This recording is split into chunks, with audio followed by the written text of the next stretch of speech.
Good evening and welcome to the Gersnet weekly podcast, although a bit like Rangers these days, it's not weekly, it's every couple of days, I think, over the festive season.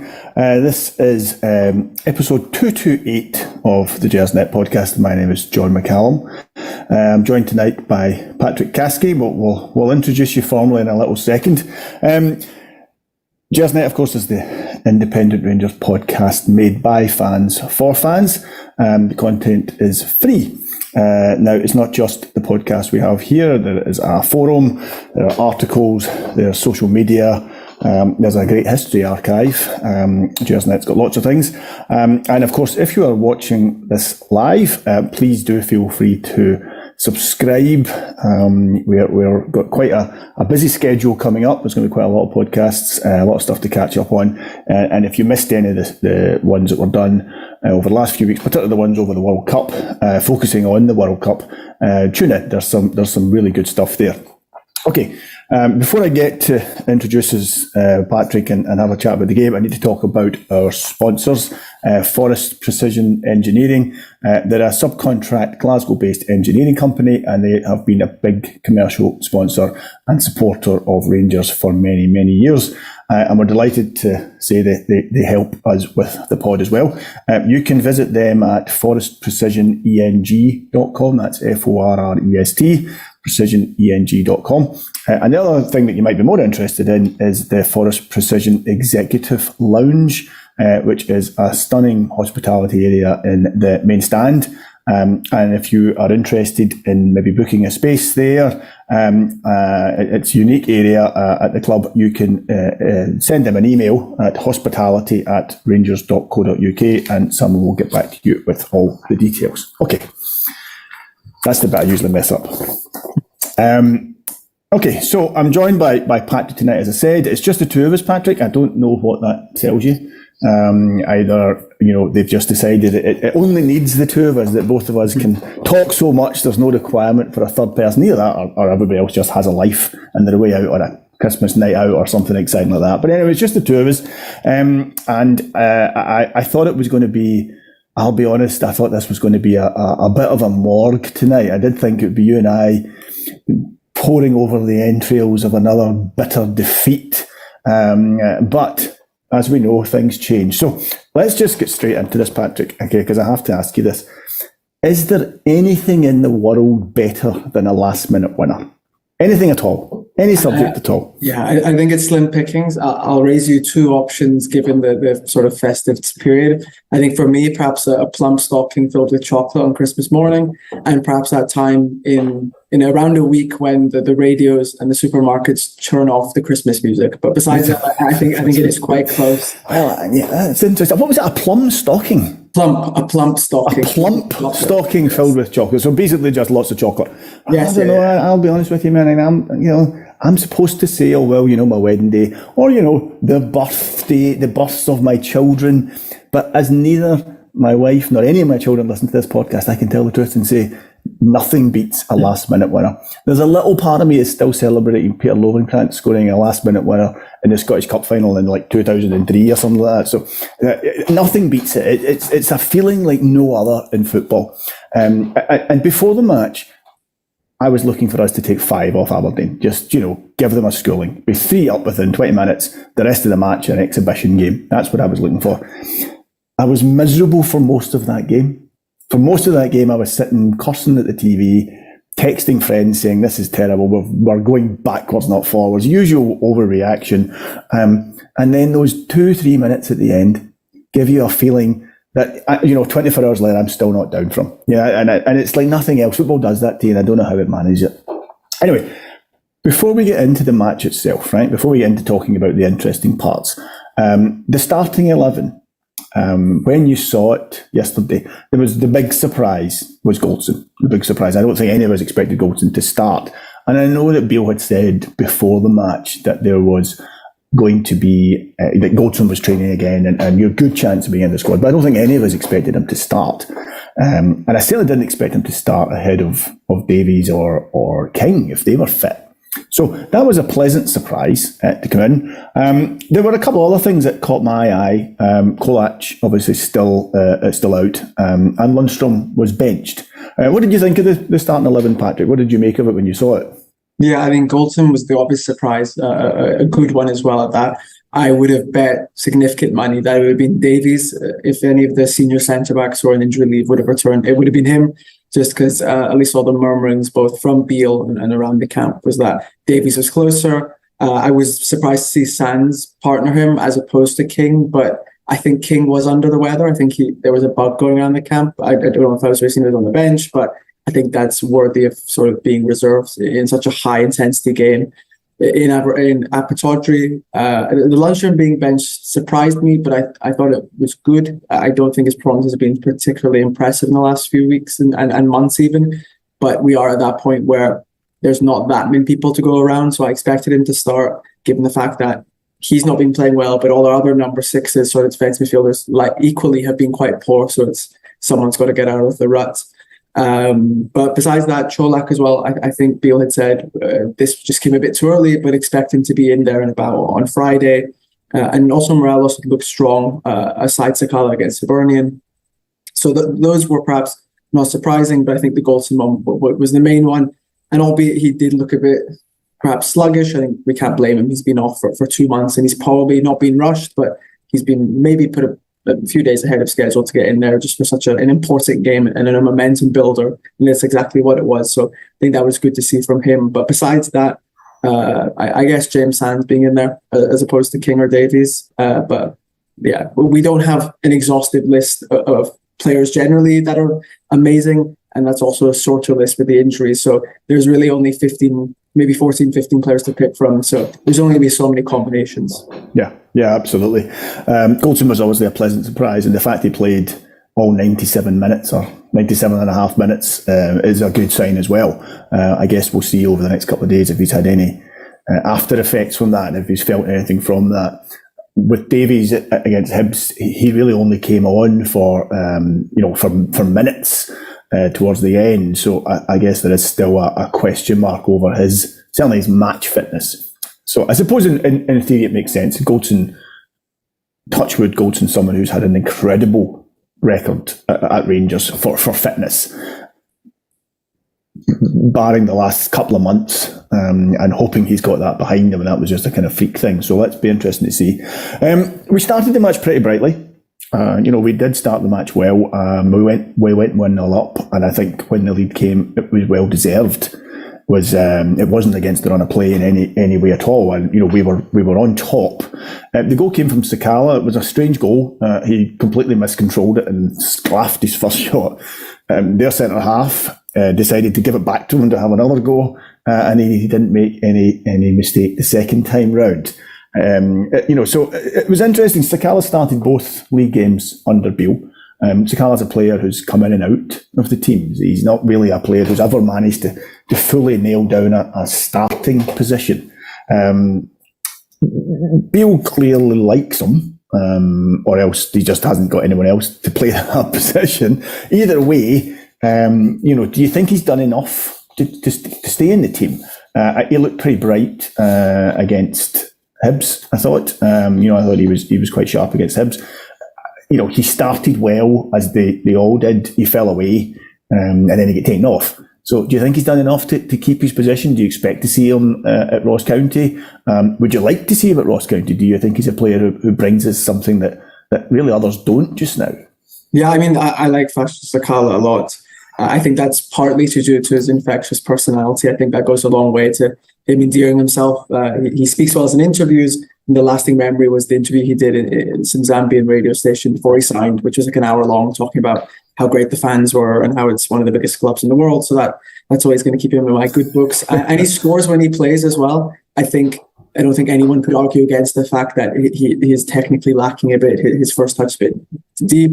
And I think it's almost normal each game for him to be past the ball and him to just let it run out at once or twice. But luckily he did that after he scored his goal, not before. And so he had a bit of credit in the bank. But I think, it's a mix of both the fact that he's been playing fine and we have, I would say, probably a dearth of solid attacking options at this point, given that Čolak, obviously, for this game was injured. Lawrence's wasn't available. Morelos is slowly getting back to some sort of semblance of a Morelos we recognized from 2 years ago or somewhat, but obviously that'll be an interesting point going forward, especially based on sort of contractual dynamics. But I think it depends on what shape we've played. We've seen two pretty distinct ones under Beale so far, sort of a 4-3-1-2 or like a 4-1-2-1-2, sort of narrow with two centre mids, two up top, and Kent playing centrally.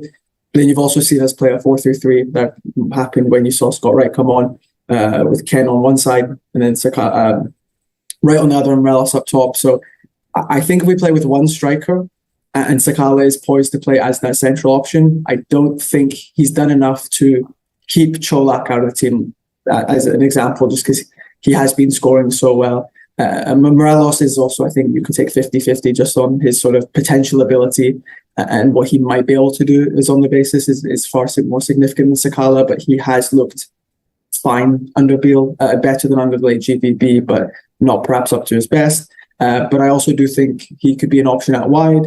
So I would like to see him against Ross County. I think they'll probably, as you do in Dingwall, quite narrow pitch and small, they'll pack it, they'll force us to go and beat them and do as much as we can. And I think Sakala's sort of chaotic nature will engender some sort of chance. And he's looked a bit better recently, putting them in the back of the net. I think he was a bit unlucky. He had a really nice almost snapshot from outside the box, which sounds a bit paradoxical, which just went over the goalkeeper's left post, but that looked really nice. But yeah, I think it's a mix of him looking quite good, him having that sort of chaotic ability. He puts numbers up, and that's what we've been missing for really post-55 season. And I think he has some sort of ability to play and complement both Morelos and Čolak well, the classic big man, little man, fast one, or big man, little man, more with Čolak in height and maybe Morelos in width. I don't think he'll take that well, though. But I would expect him to play against Ross County. And if he doesn't, then I guess Matondo, to an extent, can replicate the pace sort of impact, because I do think we'll need that on the basis that we'll want to attack Ross County quick and dynamically every time they come up. And to be fair, the games against Ross County, if I think in the last 18 months, I think we've had 3 games that ended 4-2. So there might be some angle from Malcolm Mackay and his squad to try and take it to us, especially since it's Friday, Christmas Eve, or not, the eve of Christmas Eve, late, probably cold in Dingwall, and there might be some complacency. But I would hope to see him in there. I wouldn't be too disappointed if not. And I think it's just almost just a roulette of options that are all quite decent. You said something a second ago there about Sakala. If Čolak was fit, who do you think starts then up front? Do you think Sakala drops out for him, or do you think Morelos drops out for him? Yeah. If we're playing, he doesn't start. If we're playing a 2, it'll be Čolak and Morelos. I think it's the sort of untapped potential energy from that. We haven't seen it all, and Beale had alluded to that in his sort of conference pre-Hibs, I think it was. And he doesn't mention that if there's no inkling for him to do so. And he knows that would appease the fans. I don't think the job of the manager is to appease the fans by selection. It's supposed to appease the fans and make them happy when they're leaving the game. So if we play with 2 up top, a distinct 2, I think it'll be Čolak and Morelos. But if we want to play with some extended width, with some 2 sort of narrow 10s, I think we'd see Sakala, just because I don't think Morelos can play any position outside of striker. And I think when Čolak is fit, albeit he is somewhat limited in his ability outside of goal scoring, which sounds a bit funny to say for a striker, that he'll be the 10, and he'll score goals, he'll be in the box, and we need someone to be in the box, because against Ross County, they'll give up swaths of possession to us, and we'll need as many people, all hands on deck, to try and get the ball in the back of the net. So we're 1-0 up, and then something changed. The game changed, the whole dynamic of the game changed. Aberdeen came back into it, and before we actually get to their goal, Aberdeen had their, I hesitate to say they were on top. I suspect there's possession statistics and things that might contradict me, but I felt that they had certainly come straight back into the game, were causing us problems. Probably had a couple of chances before their goal to score that we were kind of lucky that actually Aberdeen aren't all that good, because I think a better team could have punished us. What happened? Was it a tactical change from Aberdeen? Was it a tactical change from Rangers? Was it just one of these things? Why from being comfortable and coasting and looking the more likely to score to suddenly be, frantically defending and not defending, in some cases relying on them to not be able to shoot. What happened, Patrick? What do you think changed?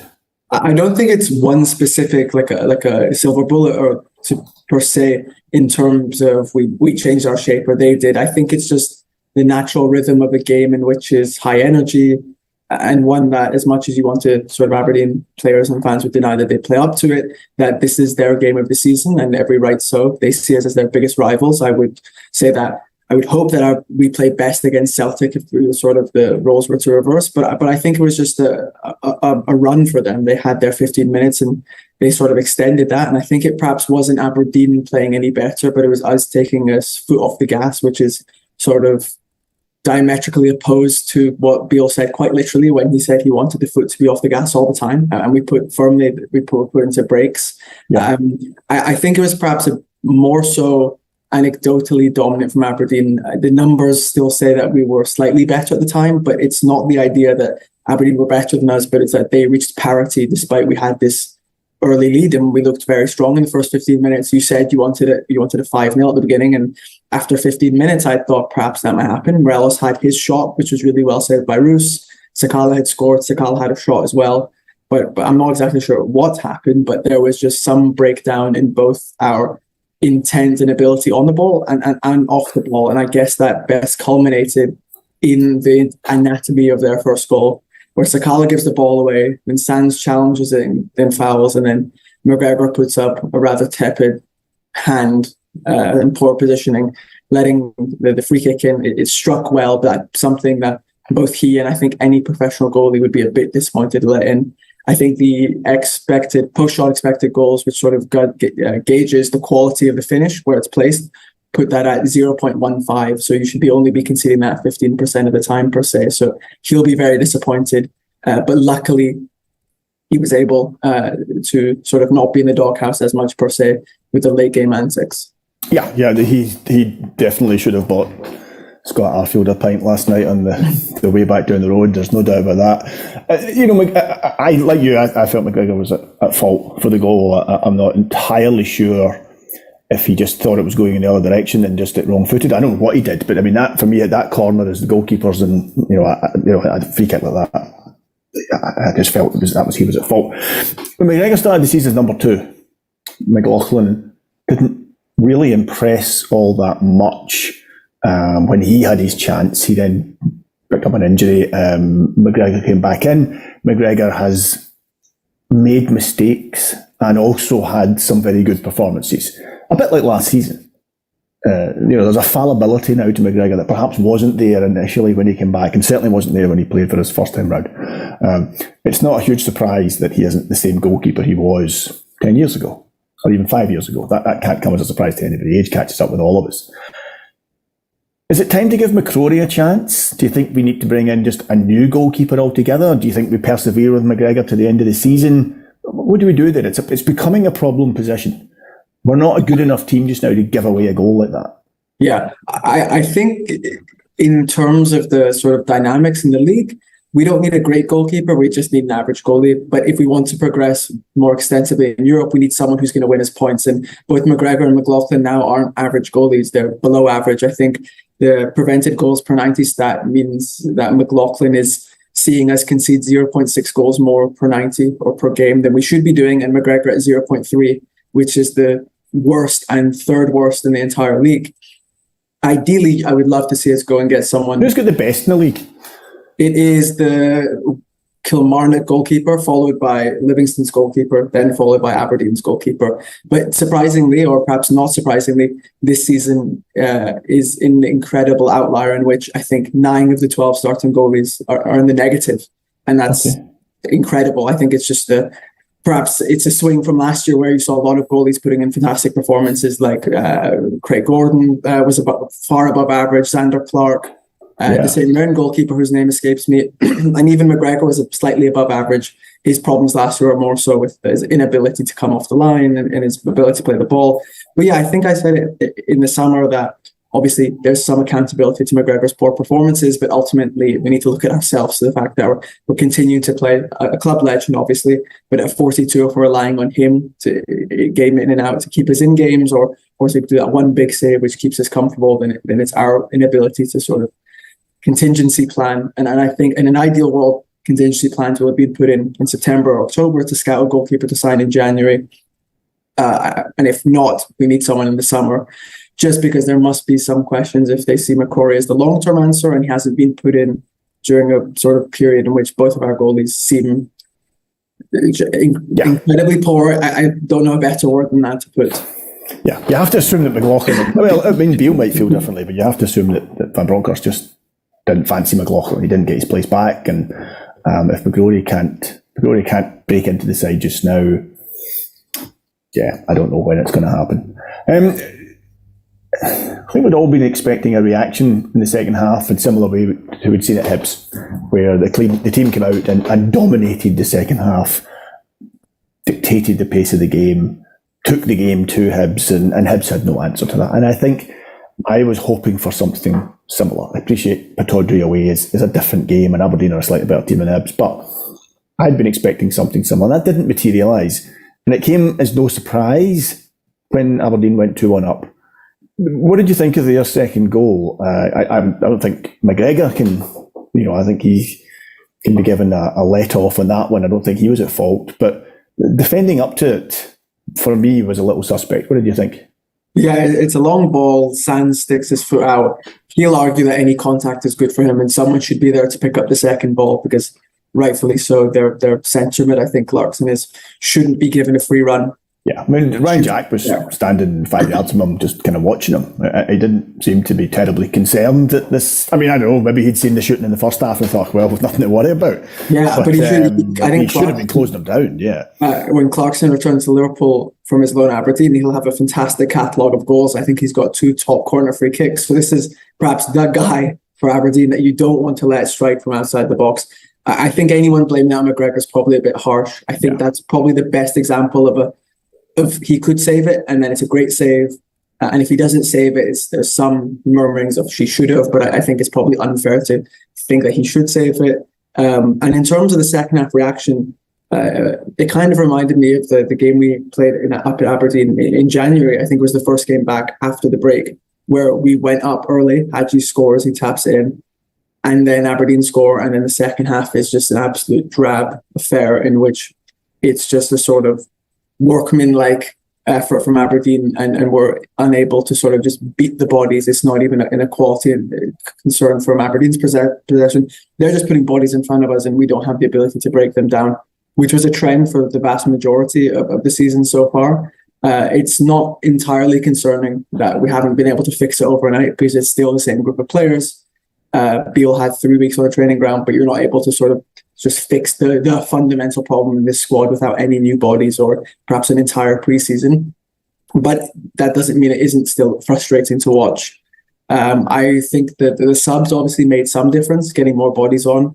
For as much as Arfield is a bit frustrating in possession, his qualities in the penalty box and his ability to be available in the penalty box are unquestionable, and sadly sort of unique in the squad. It's something we need a lot more of, especially in centre mid. I know a lot of people, I think, have been banging the drum of us finding a goal-scoring midfielder for what seems like at least 18 months at this point. But it did seem like another one of those sort of St. Johnstone games from just before the World Cup, in which we sort of just limp to maybe a draw. Maybe we get a draw like Livingston when Lundstrom scored in the 93rd minute, or maybe we get no points and we look at ourselves and we're like, have we been done by? Probably not.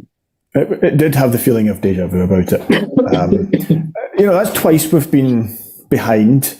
Hibs, we were 1-0 down and 2-1 down to Hibs. We were 2-1 down to Aberdeen, and both times we've come back and won. Does that tell us something about the changes that Beale has brought in? Can that be put down to Beale? Because that character was something that was largely absent in the first part of this season, in my opinion, and I don't think that's a particularly controversial thing to say. So do you think Beale's done something? I mean, Beale himself in his post-match said that he gave the team 10 out of 10 for character, 5 out of 10 for performance.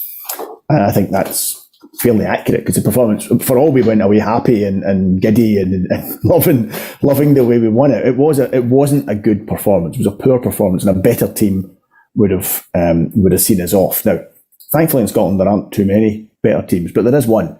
And if we play like that against them, then we're in for a hiding, to be quite frank. So we can't do that. But 10 out of 10 for character isn't something that we've said too often about Rangers this season.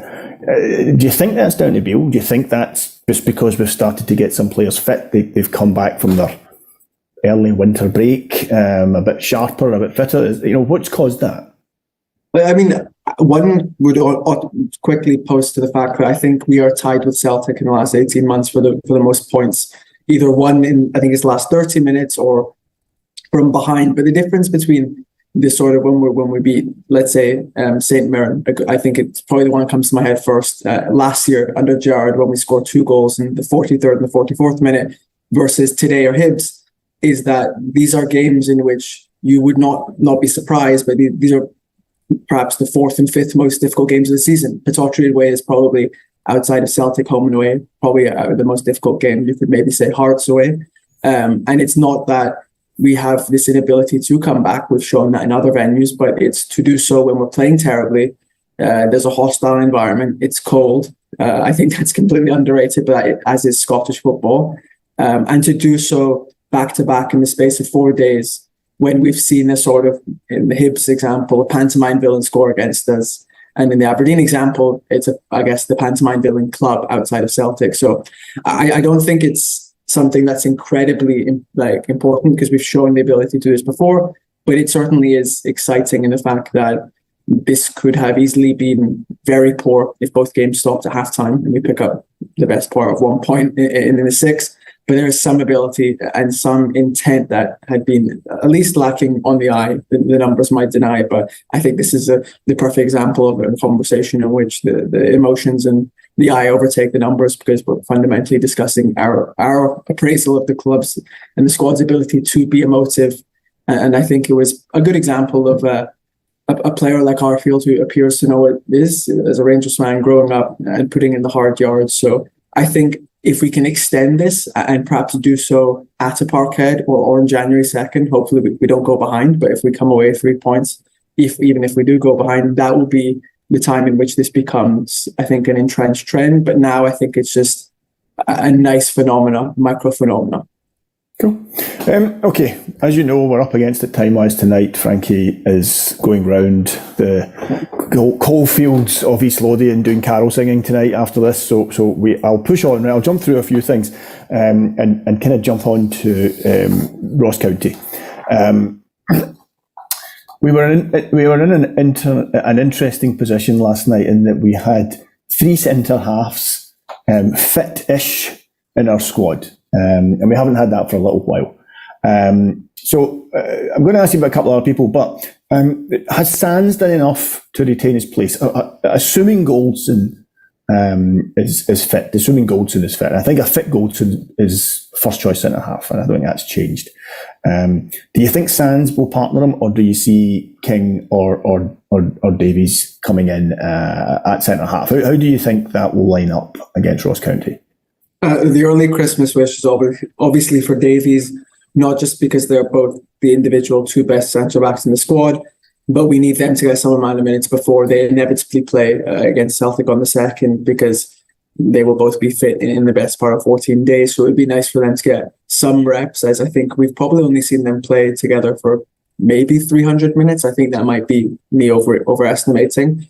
I think Sands is perhaps maybe above only Lundstrom in the centre-back rotation, and that's not really that bad for on Lundstrom's character, as he's not a centre-back. I don't think Sands is one either, but anyway. Yeah, exactly.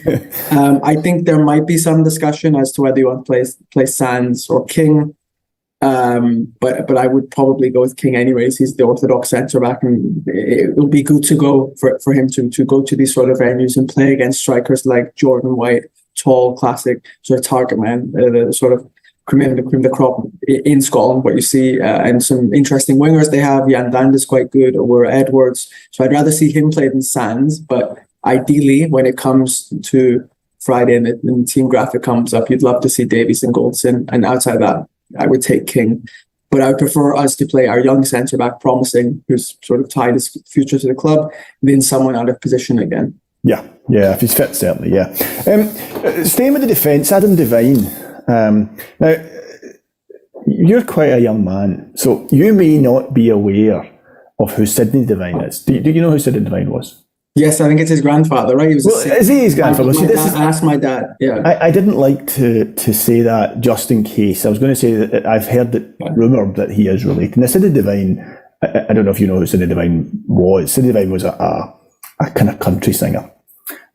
So if he is related, one has to assume that the squad karaoke has been improved, depending on your view of Sidney Devine singing. But seeing Devine play as a left back when he's clearly right-footed and is clearly playing out of position, I've been impressed by him. I was holding my judgment after the Hibs game because one game and at Ibrox, and you think, but I actually thought he did okay last night. Considerably better than our right back did. Now, I've heard it said today that there was illness in the camp. I think you mentioned it yourself, and that certainly Tav was one who had a bug of some description. Was perhaps not at feeling at his fittest. If that is the case, and if that's something that's lingering, personally, having seen Devine play at left back, I would be fairly comfortable with him coming in at right back. Perhaps even a fit Davies going into left back to cover, and as he's left footed and put Devine at right back. I've been impressed with him. What do you think yourself? What's your initial impression of Adam Devine?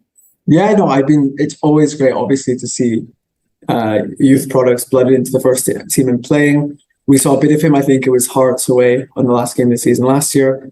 He's obviously a right back, and one who's very right-footed, as most right backs are. And him playing on the left goes against the orthodoxy of same side, same foot. But when you play him on the left, it does offer some different sort of channels and openings on there, because he's inverting, he's playing centrally. It gives Kent greater freedom on that left wing. I think it's definitely a short-term fix until either Barisic is back, and hopefully quicker than that, Yilmaz comes back from injury. Yeah. And I think this is perhaps his stock isn't increasing at left back, but I think it is at the right back. It provides sort of allows us to have some sort of insurance that he can contend. He's done twice against two difficult teams who have decent wingers outside of his position. I think importantly, what we've seen is he's physically up to scratch. He might not be the strongest or the quickest, but he certainly isn't out of place in the sense that we saw Hibs target him quite explicitly. But I think that's as most teams will do with any sort of player we play at left back, as Yilmaz is quite small as well. But I think he certainly hasn't looked out of place. And I think it needs must, as in regards to Tav's fitness and the fact that he's played, I think, almost every minute at this point. And there was obviously discussion throughout, I think, almost the entirety of the pre-World Cup time that he was running with an injury. And there was perhaps some considerations of the fact that might have been true, but they didn't want to throw in Devine just because it might have been a complete sink or swim at that point. And he's replacing the captain, who, whether he's playing well or not, has such a massive influence on the club and the team, the playing 11. But no, I think it's been great to see him play well. Obviously, I think the next step in his progression is to see him play on his natural side, and tick the box of him looking well and playing well at a Premiership level. And conventional wisdom would suggest that he should do so comfortably, considering he's done so twice at left back. I think Beale had mentioned he might ring in the changes for Friday. I would be surprised to see Devine start at right back. I'd expect him to continue at left back. But if there is some sort of time going forward, perhaps in the Scottish Cup game we have against St Johnstone in late January, if Borna or Yilmaz is back then, that might be a perfect time to give Tav some extra rest and some well-earned rest at that, because he has been just motoring on for, it seems like 2-3 years at this point. Ross County are third bottom, and they're third bottom in goal difference from I think Kilmarnock, who are second bottom. They're only 3 points off bottom itself. They were in okay form before the World Cup, but they lost to St Johnstone at the weekend. this should be a straightforward victory for Rangers. Third bottom. They're not a great team. They're not defending particularly well. This should be a straightforward victory for Rangers. Everybody knows that. However, what we also know is that anywhere on a Friday evening in Dingwall in December, it's a great leveler. On paper this should be an easy victory, but we know it won't be. How do you see the match going, Patrick? I mean, what any any Ross County players we should be wary of? What kind of match are you expecting? Well, I mean, if last season and the season before are any indication, lots of goals. We had that very disappointing 3-3, I think, in late January, early February of this year. We had the 4-2 at the beginning of last season, and we had the big 4-2 at the beginning of last season, 2 seasons ago. So I'd expect lots of goals. In terms of Ross County players, I think they hemorrhaged quite a lot of quality in their squad last year, when obviously their 2 top scorers left, one left for a transfer fee, the other returned to Watford on loan. But Jan Danda looks quite good. His metrics when you possession adjust, which is quite simply adjusting for possession. So it allows those players who play well but don't see much of the ball to sort of score higher in ranks. He looks really good and sort of aggressive and penetrative and dangerous passing. Where's he come from, Patrick? From Swansea. Is he on loan or is he a signing? No, I think he signed up for his contract ended and he's here. I think he might be the first South Asian player in the Scottish Premiership, which is obviously great to see some increased representation.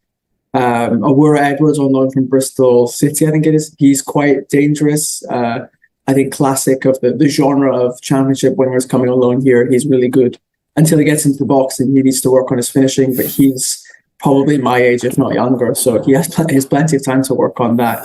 Outside of the players, I guess it's the pitch that is the pitch and the weather is, as you said, the great leveler, and that might be the thing that is perhaps on the greatest side to Ross County, with all due respect. And maybe if we kick the ball out of the stadium a few times, because it obviously has the low hanging roof, so that might be a good time waster for them if they do the same antics as Aberdeen did last night. No, that I'll bring it to an end because the East Lothian carol singers are missing a baritone just now, and I'm sure the locals can tell. So just very quickly, one of the highlights of last night was seeing Jim Goodwin at the end of the match, doubled over, nearly in tears, to then watch his interview where he just genuinely looked like someone had just come up and knocked him out. And I have to say, I know I shouldn't, but I did take some amusement in that. I would thoroughly enjoy seeing the same thing happen to Malky Mackay, who has very few redeeming qualities that I can detect. We've lost Scott Brown, we've lost Neil Lennon in recent years. Who's your hate figure just now? Who is the Bête Noire of Scottish football for you, Patrick? Who is that person? I have an interesting one. It's probably from left field, as there's very little overlap between Rangers activities and this group, but it's got to be, I wouldn't say a large group, I think that's far unfair to paint the fans, but certainly a vocal group of Airdrieonians fans who are continuously embarrass their club with spades of accused racial abuse to other players. I know Rico Kitongo, that was the high level one. And then they had the infamous, what they had said wasn't a Nazi salute fan, Nazi saluting next to a MAGA flag at the stadium. So I think they're far and away probably the worst. But I guess if you're looking for a comic one, maybe someone like Neil Doncaster. I think his haircut annoys me and he gets paid far too much for the product that we sell.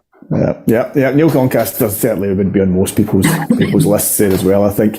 I was thinking about it myself and I struggle to get past Porteous. The thought that he might join us worries the life out of me because, he's currently, I think, my most disliked player out there. I'm struggling to. I mean, there will be some Celtic players I don't like, but none of them have fully angered me. There's that one they've got Forrest who's got no neck. I don't particularly like him, but I just don't particularly like him because he's got no neck. And he's grown a beard now. He's got quite... Nothing wrong with growing a beard, to be fair. I mean, steady on here, Patrick. I didn't know that, but the no neck bit, I'm not a big fan of that. So a no neck playing for Celtic, that's ticking a couple of boxes for me. But I still think Porteous. I think Porteous. No, I think the Porteous one is probably the A1 answer for that in terms of, I think the majority of viewers and Rangers fans in general will probably not like him.